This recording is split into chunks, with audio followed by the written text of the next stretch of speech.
प्यारे नबी हजरत मोहम्मद सल्लल्लाहु अलैहि वसल्लम की पैदाइश से पहले अरब की सरजमीन पर कुछ ऐसे अजीब और हैरत अंगेज वाक़यात हुए जो इस बात की निशानदेही करते थे कि कुछ बड़ा कुछ गैर मामूली होने वाला है। इन वाक़यात में सबसे हैरान करने वाला था अशाबे फील और अबाबील का मशहूर हादसा, जिसे अल्लाह ताला ने कुरान मजीद की सूरह फील में भी जिक्र किया है। यह हादसा अरबों की तारीख का वो अजीब वाक़या है जिसने उन्हें हिलाकर रख दिया था। हजरत मोहम्मद सल्लल्लाहु अलैहि वसल्लम की पैदाइश से पहले यमन पर एक जालिम और ताकतवर बादशाह की हुकूमत थी जिसका नाम था अब्रहा इब्ने आश्रम। अब्रहा एक नसरानी था और वह किसी दौर में हबशा, अब का इथियोपिया, के बादशाह नजाशी का एक वफादार कमांडर रह चुका था। उसने हबशा के बादशाह को एक जंग में जीत दिलाकर खुद को साबित किया और फिर यमन के तख्त पर काबिज हो गया। जब अब्रहा को यह मालूम हुआ कि अरब के लोग काबे को बेहद मुकद्दस समझते हैं और दूर दूर से काबा की जियारत के लिए मक्का का सफर करते हैं, तो उसके दिल में जलन पैदा हुई। उसने सोचा कि क्यों ना मक्का की अजमत को खत्म कर दिया जाए और लोगों का रुख मक्का से मोड़कर यमन की तरफ कर दिया जाए। इस मंशा को पूरा करने के लिए उसने सना में एक बेहद खूबसूरत और आलीशान गिरजाघर बनवाया जिसका कोई मिसाल पूरी सरजमीन पर न था।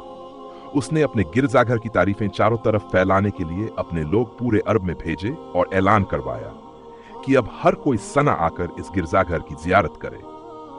जब अरब के लोगों को अब्रहा के इस नापाक मंसूबे का इल्म हुआ तो वो गुस्से से लाल हो गए। भले ही वो लोग मुशरिक थे, लेकिन काबा की अजमत उनके दिलों में बसी हुई थी क्योंकि वह मकाम हजरत इब्राहिम अलैहिस्सलाम के नाम से मंसूब था। खासकर कुरैशी मक्का, जिन्होंने इसे अपने इज्जत और दीन का मसला बना लिया। गुस्से में आकर बनु कनाना कबीले के एक शख्स ने सना जाकर गिरजाघर को न सिर्फ गंदगी से भर दिया बल्कि उसमें आग भी लगा दी। इस हरकत से अब्रहा तिलमिला उठा, उसके सब्र का बांध टूट गया और उसने कसम खाई कि वो काबे को नेस्तनाबूद कर देगा। अब्रहा ने अपनी ताकत बढ़ाने के लिए हबशा से हाथियों का एक बहुत बड़ा लश्कर मंगवाया और काबे को मिटाने के लिए मक्का की तरफ कूच किया। रास्ते में जितने भी अरब कबीले उसके खिलाफ उठ खड़े हुए, सब उसकी फौज के आगे टिक ना सके।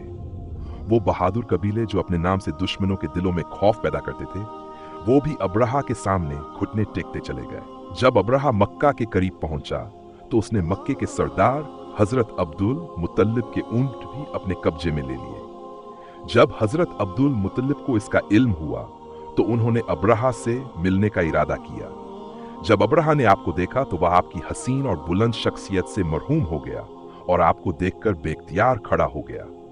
लेकिन जब आपने अपने ऊंट वापस मांगने की दरख्वास्त की तो उसने हैरानी से कहा, आप मुझसे अपने ऊंटों की फिक्र कर रहे हैं जबकि मैं आपके काबे को मिटाने आया हूं। हजरत अब्दुल मुतल्लिब ने बड़े इत्मीनान और यकीन से जवाब दिया, ऊंट तो मेरे हैं, मगर काबा अल्लाह का घर है और वो खुद अपने घर की हिफाजत करेगा। सुबह हुई और अब्रहा ने अपने हाथियों के लश्कर के साथ काबे की तरफ बढ़ने का इरादा किया, मगर खुदा की कुदरत देखिए, उसका सबसे बड़ा हाथी महमूद आगे बढ़ने से इनकार कर गया। जितनी भी कोशिशें की गई, हाथी मक्का की तरफ एक कदम भी ना बढ़ा, जबकि यमन की तरफ मुंह करते ही दौड़ने लगता था। उसी वक्त अल्लाह की तरफ से आसमान में काले बादलों की तरह अबाबिल परिंदों का एक लश्कर नजर आया।